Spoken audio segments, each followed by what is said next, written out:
Nigeria's inflation rate will drop to 21% in 2024, according to the governor of the Central Bank of Nigeria, Mr. Onyekpere. What plans are in place to get this done and improve the living standard of Nigerians before hunger hits harder than it is right now? And as we have seen, there are protests going on in Minna, in Niger State, and also in Kogi State. We'll have more on this in our focus on the FCT. Meanwhile, my guest gives us the technical side of things, breaking down Nigeria's economic realities, but not before we update you on the week's activities in Nigeria's presidency. This is Dateline Abuja.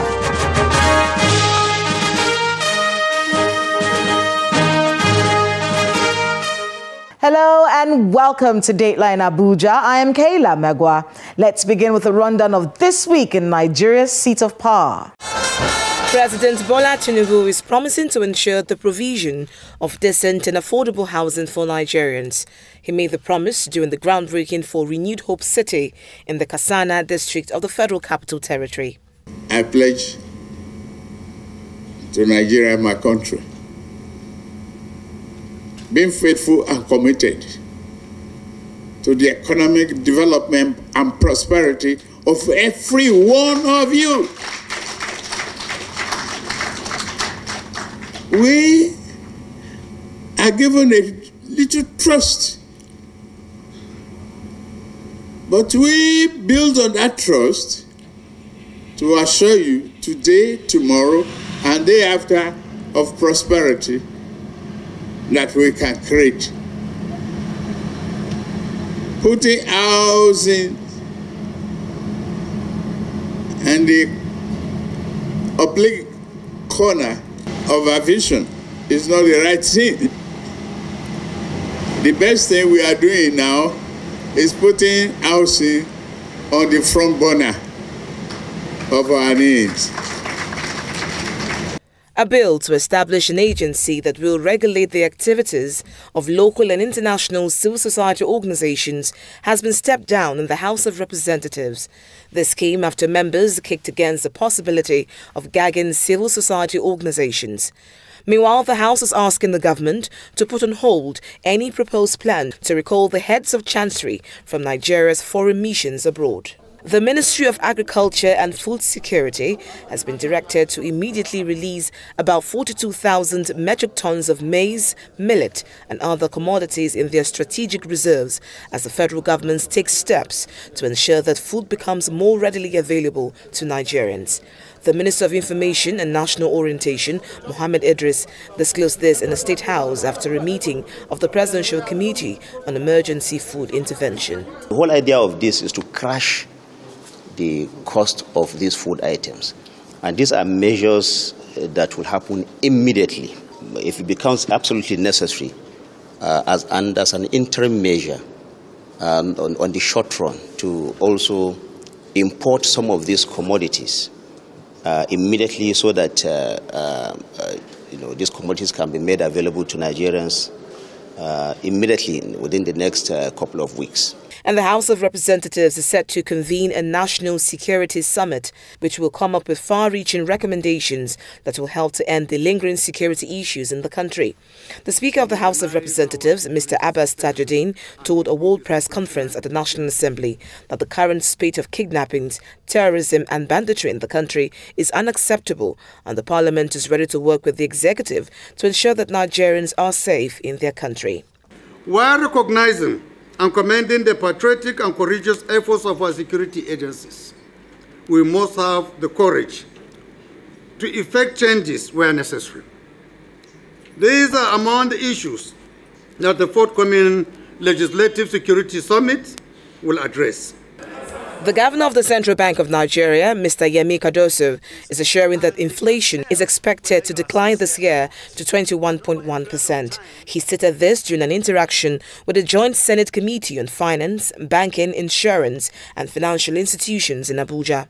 The era of abandoning government projects has come to an end under the administration of President Bola Tinubu. This was stated by the Minister of the Federal Capital Territory, Mr. Nyesom Wike, at the flag-off of the construction of the Yangoji-Sukuku-Ebo 11 kilometers road in Kwali Area Council of the FCT.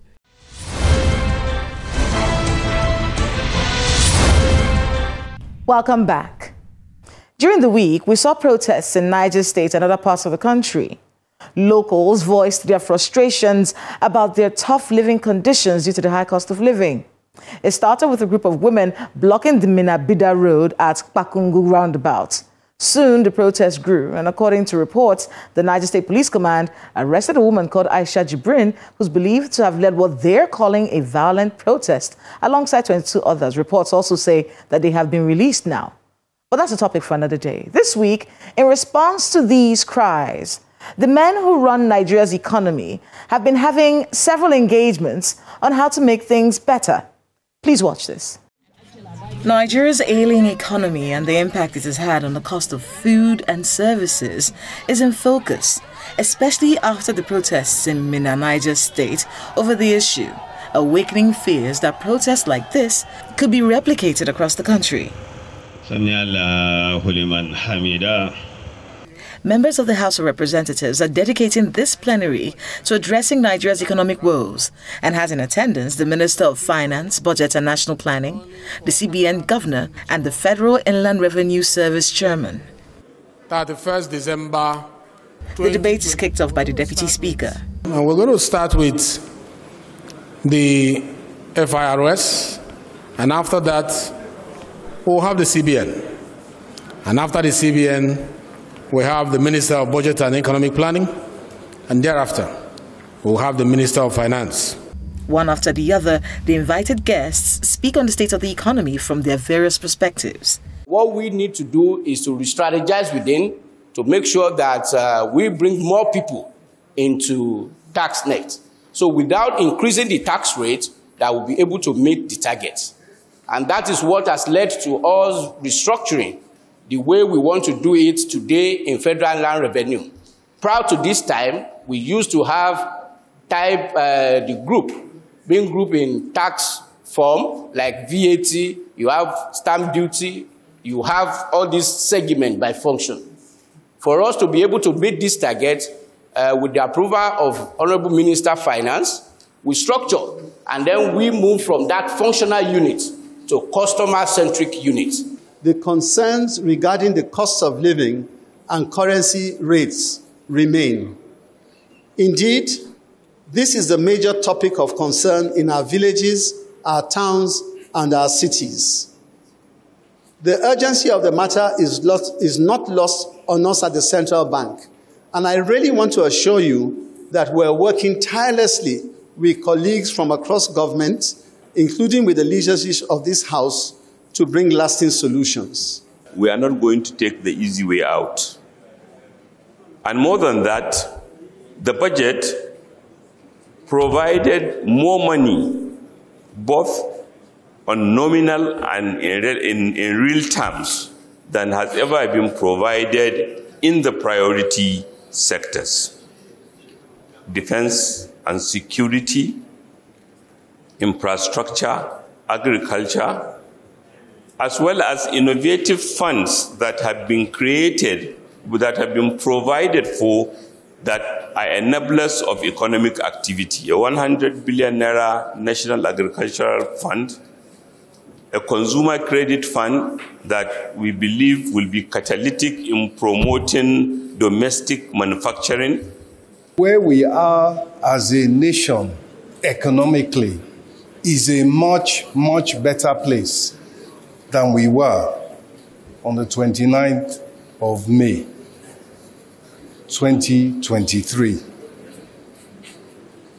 We have heard from the governor of Central Bank. He talked about the unsustainability. He talked about the importance of sustainability before the implementation of the 8-point agenda of the president began. We were in an unsustainable place in terms of the fiscal situation of Nigeria. We were on the road to economic disaster. They respond to questions from lawmakers on improving the economy and its impact on the cost of living, which is sparking these pockets of protests across the country.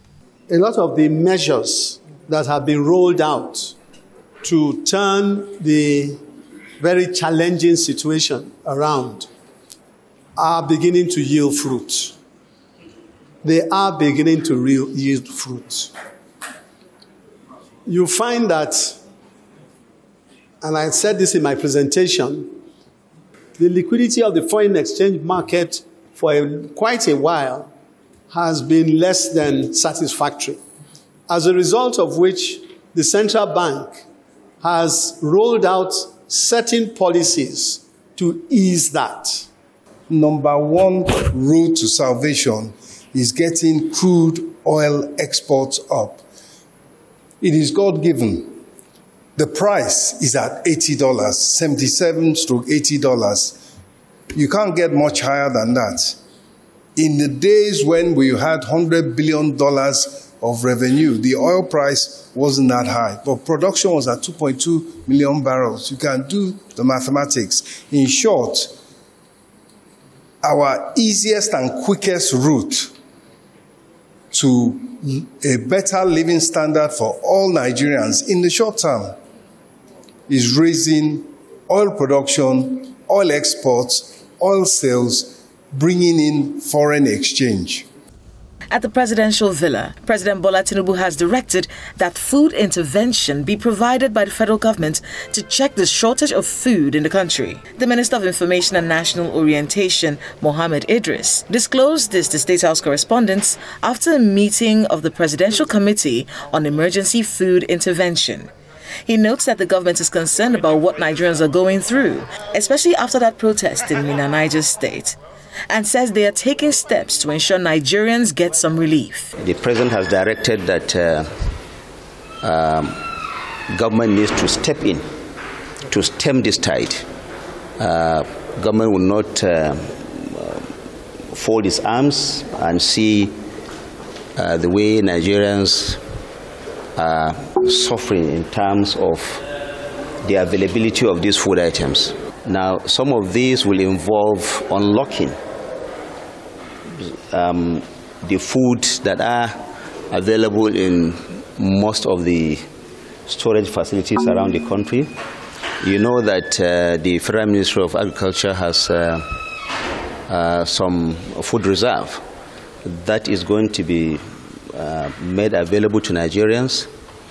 Government is also talking to major millers and major commodity traders to also see what is available in their stores, to open it up so that government will provide some intervention, discuss with them and provide some intervention to make this food available to Nigerians. What government is noticing is that actually there is still food in this country. Some people are taking advantage of the situation, especially because of the high cost, the rise in or the depreciation in the value of our currency. That has led to the cost of these food items also going up. The meeting, which was convened by the Chief of Staff of the President, Femi Gbajabiamila, had in attendance the Minister and Minister of State for Agriculture, the Minister of Budget and Planning, the Minister of Finance and Coordinating Minister of the Economy, the National Security Advisor, the Governor of the Central Bank, among others. While the government continues these engagements, Nigerians wait with bated breaths, hoping that these engagements will translate into lower food costs and a better standard of living in the nearest future. My guest on the program is a lawyer and economic analyst and lead director of the Center for Social Justice, Onyekpere. Are these engagements going to yield the desired results? What has been ignored? Do the Nigerian people need palliatives? Are we playing with a dormant volcano? What can be done to stop its eruption? Please watch this.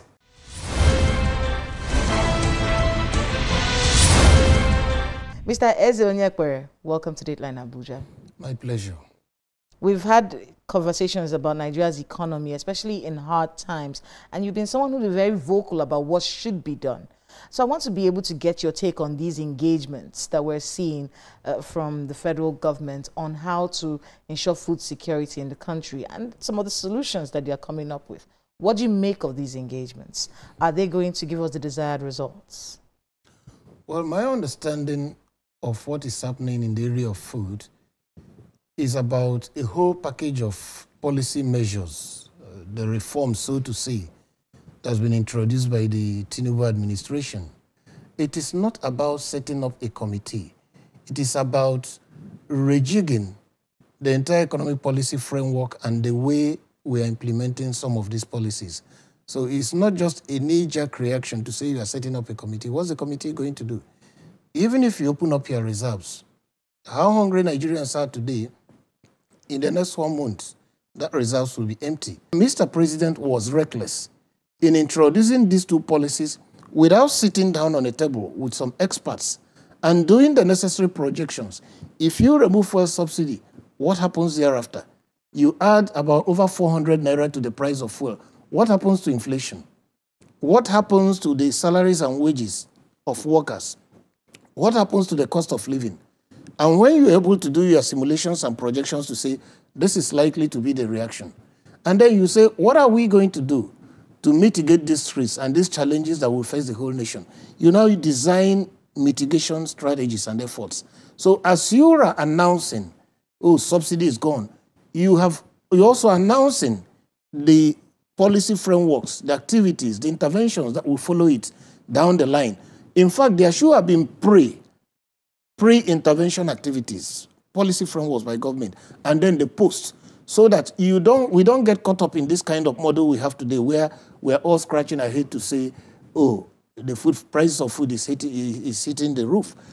The prices of vehicles, prices of clothes, prices of pharmaceuticals, medical services, education services. So how many committees are you going to set up? Until you realize that there is a starting point where this thing got wrong and get to the source of it to address it, then all these ad hoc measures are not going to work. Let's talk a bit about the protests that we're seeing in Minna, and we also saw some in Kogi recently. And what behind the protests is that argument about, oh, the high cost of living. We're not able to survive. We heard the All Progressives Congress, especially the spokesperson of the APC, say that these protests were politically motivated. What do you make of that statement? And is it possible that someone is trying to take advantage of the situation to push some political agenda? If Nigerians were not a little bit giving too much to the government of the day in terms of tolerating what is not tolerable, he wouldn't be saying what he's saying. Nobody's behind it. You saw the women that arrested in Minna, and they say they've released them. Are those women politicians? Who is moving them? They are mothers who go to the market. In a typical family, a man, a woman, children, you go to the market, you are no longer able to buy what you can use to feed a family of 3 or 4 or 5, depending on that. You can no longer pay the school fees. People are almost dying because they can't pay the medical bills. Doctors are leaving sometimes when you get to the hospital. The competencies you need to treat you are no longer available because they've left. So where exactly is that spokesman living? Because what he's saying is insensitive to the plight of the people who they are misruling. What should they be doing differently? I remember having a conversation with you some time back about palliatives and how you feel about the word. This is beyond a palliative situation. Yeah, so they were talking about, at least for the Council on Food Security, they were talking a little bit about, distributing food from our reserves, telling millers across the country to open up their stores, pushing their own grain, their own food items to push the price down. Isn't that a possibility? How much do they have in these reserves? And how long will these reserves last if you are to begin to push it out? I don't believe in the idea of palliatives. Why create a problem in the first place and then begin to think of palliatives? If you understand the word palliatives, you are not really solving the issues. You are not really addressing the challenges. You are simply temporary blowing over, paper cracking somewhere. Okay, you have pens and somebody is blowing some breeze to give you a temporary respite. why do you have that wound in the first place? How can you make sure that wound is healed? That's more. So what I'm saying in essence is that you saw the first round of palliatives they distributed, how it became an opportunity for those at the state level and everywhere to steal. You even saw what happened to COVID. They locked it up in their warehouses and stores. You've seen the proofs in the National Assembly today. People are being asked to refund money. So I don't believe in any of such things. I want you to be able to get your thoughts on the court. There's a court order asking the government to put a benchmark on the price of food items. With utmost respect to the courts, and of course, a very senior colleague who I understand argued the case, I don't see how possible that would be. Are you going to fix a price? I mean, let's put it, pharmaceuticals or say spare parts. I went to China, and with the current exchange rate, with the current interest rate, I imported a container load of spare parts. And for me to be able to go back and fix my prices. So how are you going to enforce that? And I say a Toyota brake, Toyota Corolla brake, should sell for 10,000. That's the only way I can recover my money and still be in business. You now go and fix it for 5. So you want me to be out of business? That's not possible. You start doing things like liberalization, floating of the naira, and you forgot that there is a law in the books that talks about price control and regulation.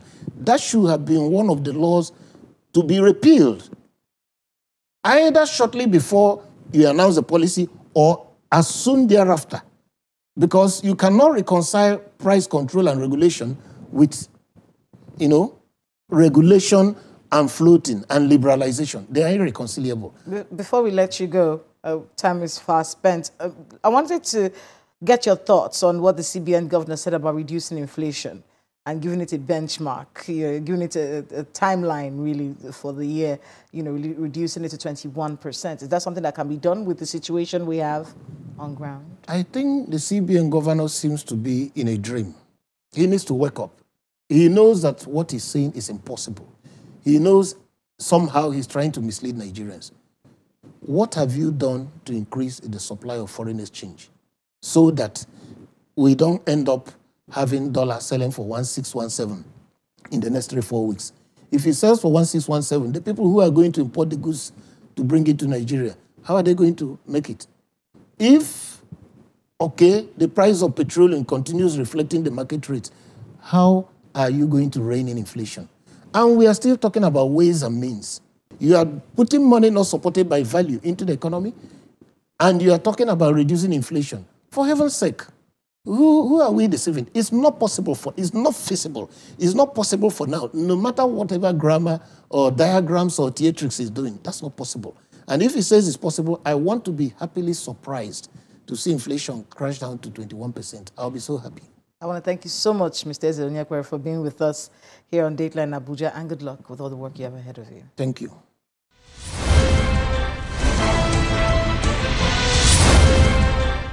Thanks to my guest and to everyone who spoke to us today on the program. We would love to hear your thoughts on today's conversation. Please chat us up on channelstv.com. We would love to know the happenings in your neighborhood as well. Use the social media handles showing right now on your screens. Thank you so much for watching. I am Kayla Magwa. See you next time.